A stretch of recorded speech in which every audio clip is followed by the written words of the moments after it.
वर्तमान समय में साइबर ठगी के मामले बहुत आ रहे हैं और साइबर ठगी हर कोई ठग कर ले रहा है, जिससे साइबर ठगी के अंतर्गत लाखों रुपए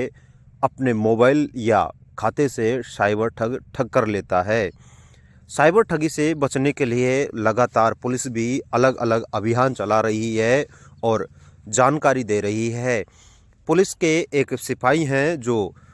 आए दिन ऐसी जानकारियाँ देती हैं और मोबाइल के माध्यम से साइबर ठग से बचने का प्रयास किया जा सकता है। उनका कहना है कि मोबाइल में किसी भी प्रकार की कोई केवाईसी नहीं करवाएं और घर पर आने वाले किसी भी व्यक्ति से अपनी केवाईसी आधार कार्ड की, पैन कार्ड की या खाते की नहीं करवाएं और किसी भी योजना के अंतर्गत साइबर ठग अपने को शिकार बना लेते हैं। योजनाओं के नाम से भी केवाईसी करवाई जाती है या एक पीके फाइल को भी वायरल करते हैं और उस फाइल के माध्यम से भी साइबर ठग अपना शिकार बना लेते हैं। आज जो सबसे ज़्यादा प्रचलन में है वो साइबर ठगी है। साइबर ठगी के बहुत तरीके हैं। पहले जब एटीएम से हैंगिंग होती थी उसको हम चीज़ को समझ पाते थे, लेकिन आजकल साइबर ठगी के है कि एक डिजिटल अरेस्टिंग बहुत अच्छा चलन में आ रहा है। लेकिन डिजिटल अरेस्टिंग जैसा कोई वर्ड पुलिस के खाते में नहीं है। आपको कोई भी एसीबी का, इनकम टैक्स का ऑफिसर, किसी भी विभाग से रिलेटेड बन के अगर आपको कॉल करता है और आपसे कहता है कि हम आपको वो आपको कॉल भी डिस्कनेक्ट नहीं करने देता है, वीडियो कॉल पे वो रहता है। डिजिटल अरेस्टिंग के आपको इतना अच्छे से माइंड वॉश कर देते हैं कि फिर वो आपको मनी जितना भी आपके खातों में पैसा है उसके लिए आपको देने के लिए, मतलब एक तरीके से माइंड वॉश का एक है जो कि डिजिटल अरेस्टिंग पुलिस की भाषा का कोई शब्द नहीं है। इसी तरीके से एक प्रचलन में है, जैसे व्हाट्सएप ग्रुपों पर सबसे ज़्यादा एपी के फाइल आ रही है। किसी भी सरकार की योजना के तहत उसका लोगो दे देते हैं, उसका नाम दे देते हैं और वो एपी के फाइल होती है। वो जैसे ही आपके जितने भी व्हाट्सएप ग्रुपों में, जैसे किसी पर्टिकुलर एक व्यक्ति का अगर फ़ोन हैंग होता है तो उसी के नंबर से वो उसके फ़ोन में जितने भी ग्रुप्स हैं उसमें वो सर्कुलेट हो जाती है और जो भी उस पर क्लिक करता है, मतलब जो भी जिसके फ़ोन में वो डाउनलोड हो जाती है, तो उसकी इंटरनल मेमोरी फ़ोन की, मतलब एक तरीके से क्लोनिंग हो जाती है आपके फ़ोन की। वो पूरा फ़ोन सामने वाले ठग के हैंड ओवर हो जाता है और आपका मैसेज, यहाँ तक कि टेक्स्ट मैसेज भी वो पढ़ता है, देखता है और आपके नाम से दूसरे जो आपके व्हाट्सएप ग्रुप्स बने हुए हैं, आपके रिलेटिव परिचितों को न्यूड वीडियो भेजना, पैसे की डिमांड करना, वो ये एपीके फाइल। जिससे सावधानी का सबसे बड़ा तरीका यही है कि जिस भी फाइल के पीछे एपीके लिखा है उसको आपको किसी भी तरीके से डाउनलोड करते हैं। और ज़रूरी तो ये है कि आप जब ये चूँकि व्हाट्सएप से हो रहा है तो व्हाट्सएप में वो ही आप ग्रुप्स रखें जिन ग्रुप्स को आपको लगता है कि ये ज़रूरी है।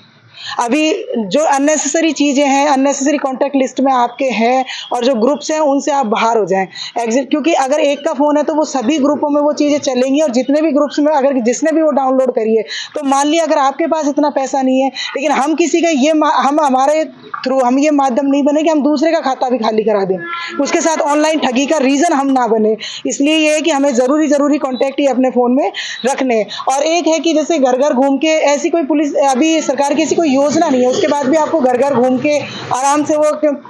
बहुत अच्छा अपना ड्रेसिंग सेंस रखते हैं और गले में अपना आई कार्ड वगैरह लगा के पूरे डेकोरम के साथ आपके घर आते हैं कि या तो जैसे बिजली के बिल के नाम से केवाईसी अपडेट करा लो, आधार कार्ड के नाम से अपडेट करवा लो, किसी भी विशेष योजना या जो इस पैन कार्ड अपडेट करा लो, इस तरीके से। और अपने साथ वो पूरा डेकोरम रखते हैं, ये छोटी मशीन भी रखते हैं जिससे आपको विश्वास हो जाता है। तो ऐसी कोई योजना नहीं है, आप किसी को भी अपना जो है डाटा लीक करने के लिए नहीं देंगे कि हम ऐसा। अगर देखो हर चीज़, हर विभाग की अपने 10 किलोमीटर के एरिया में नियर बाय बैंक हो, हॉस्पिटल हो, थाने हो, चौकी हो, तो हम ज़्यादा से ज़्यादा कोशिश करें कि हम फिजिकली उस सुविधा को लेने की कोशिश करें, तो हम ये डिजिटल जो साइबर फ्रॉड हो रहा है उससे बच सकते हैं। एक दूसरा जगह जहाँ पे सार्वजनिक स्थानों पे वाईफाई लगे रहते हैं, हर जगह का वाईफाई यूज़ करने से बचें। इससे क्या होता है, हमारा डाटा जो सारा डाटा एक्सेस है वो उनके फ़ोनों में चला जाता है। तो एक जगह जो रेलवे स्टेशन है, बस स्टैंड है, आजकल तो रोडवेज में भी लगने लग गए हैं चार्जिंग पॉइंट, तो इनसे बचना चाहिए कि जगह जो भी है सार्वजनिक वाईफाई को यूज़ ही नहीं करना है। दूसरा है कि ये जो खरीदने बेचने वाली ऑनलाइन साइटें हैं, ओएलएक्स वगैरह, या हम खरीद रहे हैं, बेच रहे हैं, उसमें भी सावधानी बरतनी होती है। क्योंकि ये कि मोटा पैसा देके लगभग साइटों पे अपना फर्जी जो है नंबर हेल्पलाइन के तौर पे दिए जाते हैं। गूगल पे भी जब हम किसी भी चीज़ को सर्च करते हैं, हेल्पलाइन के लिए नंबर सर्च करते हैं, तो मोस्ट ऑफ फ्रॉड के ही आते हैं। फ्रॉडिंग नंबर होते हैं, तो पूरा अपना जजमेंट लेके हम उससे मदद मांगे। और ऑनलाइन फ्रॉडिंग का एक सबसे बड़ा तरीका भी ये है कि जैसे आपको फ़ोन कर दिया, आपका कोई परिचित कहीं दूर है, उसके नाम से कि देखो आपका परिचित को हमने सेक्स रैकेट में पकड़ा है, किसी होटल में पकड़ा है, या इसके पास मादक पदार्थ पकड़े हैं, हमने इसको अवैध गतिविधियों में पकड़ा है और आप इतना पैसा दीजिए पुलिस कार्रवाई से बचने के लिए इमीडिएट। तो क्या है, ऐसे टाइम पे थोड़ा प्रेशर फील करते हैं, पुलिस के नाम से एक्चुअल में डर लगता है, प्रेशर फील करते हैं, उस प्रेशर में हम सामने वाले को बिना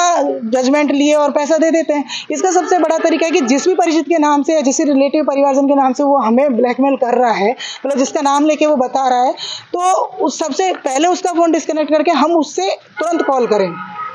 और कॉल करने के बाद ये पूरा वेरीफाई करें कि हाँ ये कॉल ठीक है कि नहीं है, और लगभग ये फ्रॉड कॉल होते हैं। तो इस तरीके की अगर, और पुलिस का भी देखो एक चीज़, अगर बाहर की पुलिस,